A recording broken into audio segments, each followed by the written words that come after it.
Hi, my name's Tania Williams, and I'm really excited to share with you today a testimony of how God brought my husband to me. In 2012, September the 22nd, my mom and I decided to go visit an Adventist church.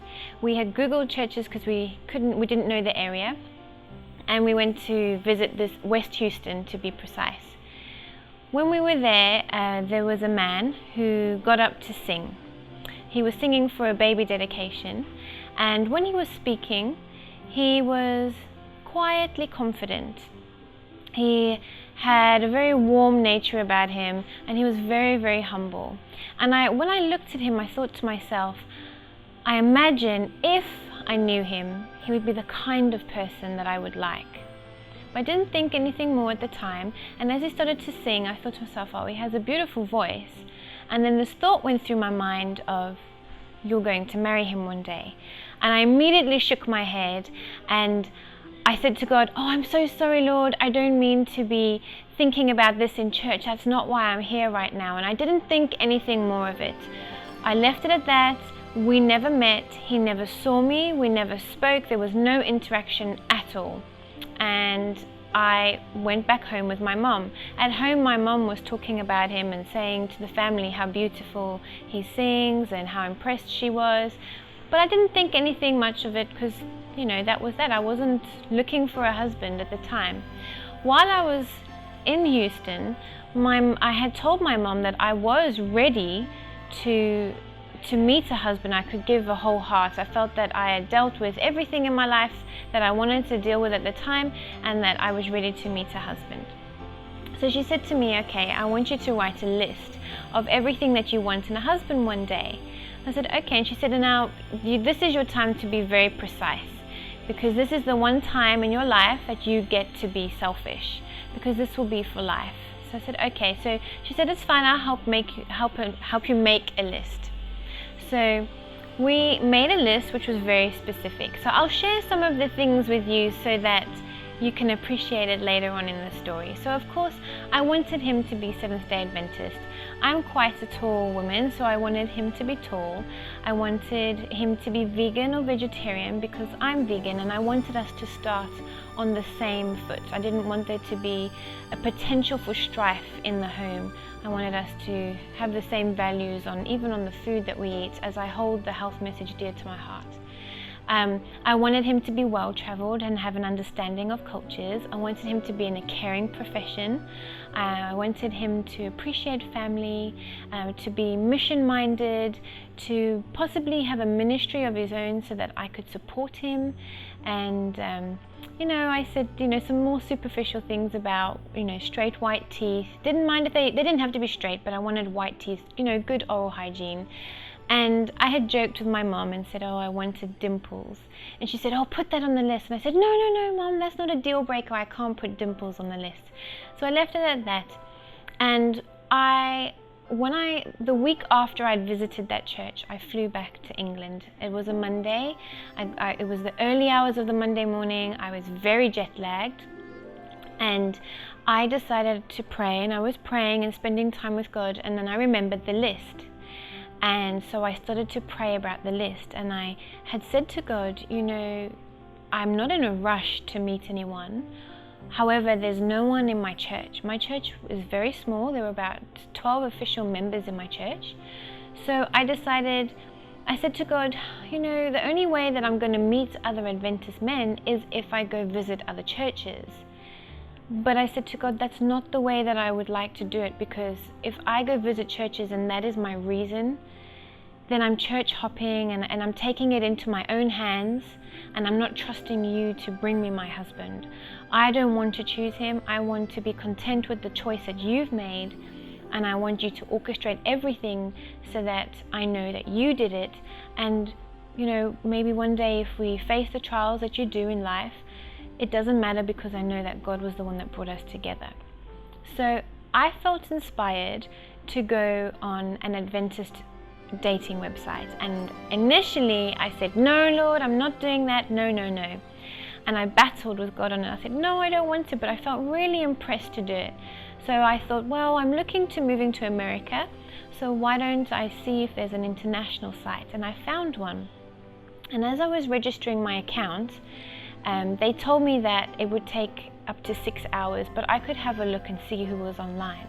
So while I was looking online, I saw this man who looked very familiar. And I thought, well, there's no harm in just looking who's online, because I want to see what people say about themselves.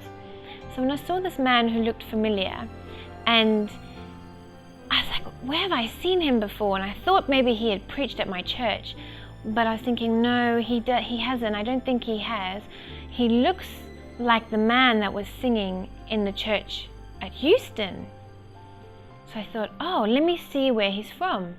And I said, because surely that's impossible. How can you randomly go visit a church, see some man singing, hear a voice in your mind that tells you that you're going to marry him one day, and then just randomly come across him on some website? So I thought, let me see where he's from. And he was from Houston. So I thought, oh wow, maybe it is him. I think it's him. I'm going to send him a message and ask him if it's him. So I went to send him a message, but I couldn't because my account wasn't verified. So I said, oh, okay. So I prayed and I said to God, well, Lord, this is quite an incredible happening. If it is him, if you want us to speak, then you make it happen, because I will not be online at this time of night.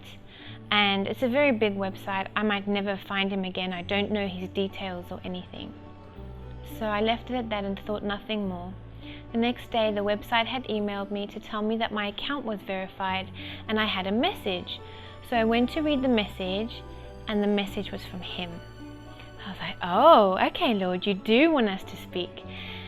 So I sent him a message saying, look, I don't mean to freak you out, but is your name Mark Williams? And did you sing at this church, at this date, at this baby dedication?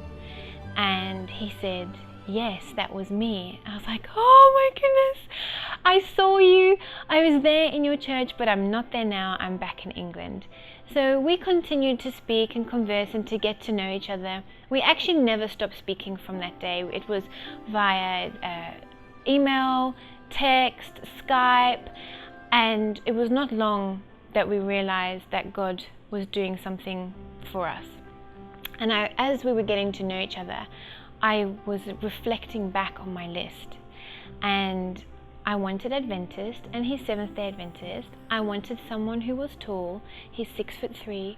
I wanted someone who was vegan or vegetarian, he's vegan. I wanted someone in a caring profession, he's an EMT. I wanted someone who was well-traveled and had an understanding of cultures. Well, his parents were diplomats, so he's lived all over the world. I wanted someone who we had similar interests and hobbies. We were both very passionate about the health message, we exercised together. I wanted someone who was mission-minded. He's definitely missionary-minded, and he has his own ministry where he sings, and I'm able to support him in prayer and just by being there with him. I wanted someone who had good oral hygiene. He's got beautiful straight white teeth and the biggest, most beautiful dimples you've ever seen.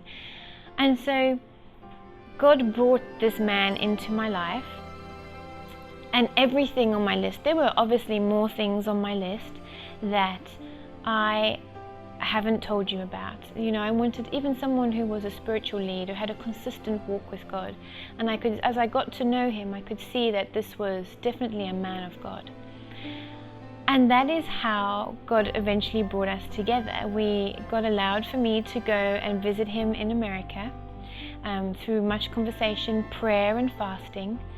And we were flying backwards and forwards, and eventually on the 31st of August 2014 we got married. And I can truly say it is the happiest time of my life. God told me that he gave me my husband for my salvation. So I want to encourage people that if you wait on God and you pray and you fast, God will bring you your mate. God is the perfect matchmaker. We do not need to do it ourselves.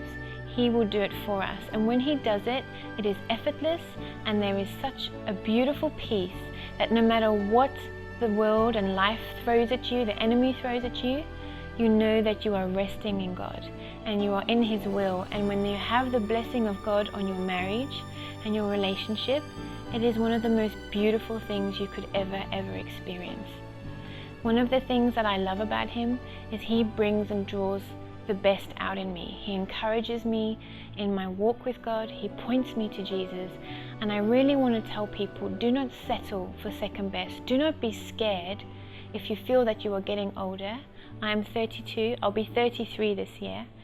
Do not be scared. Do not fear. God knows the desires of your heart. He knows that you want to be with someone. Just remain in him and keep your eyes fixed on him first, and he will bring you that person in the right time. In the meantime, work on your relationship with God. Be the best that you can be with God. Be content with God alone, and let that person be a bonus in your life. And then I can assure you that you too will experience the beauty of God's matchmaking skills. I hope you enjoyed this, and I hope that you have been blessed. Take care, and God bless you.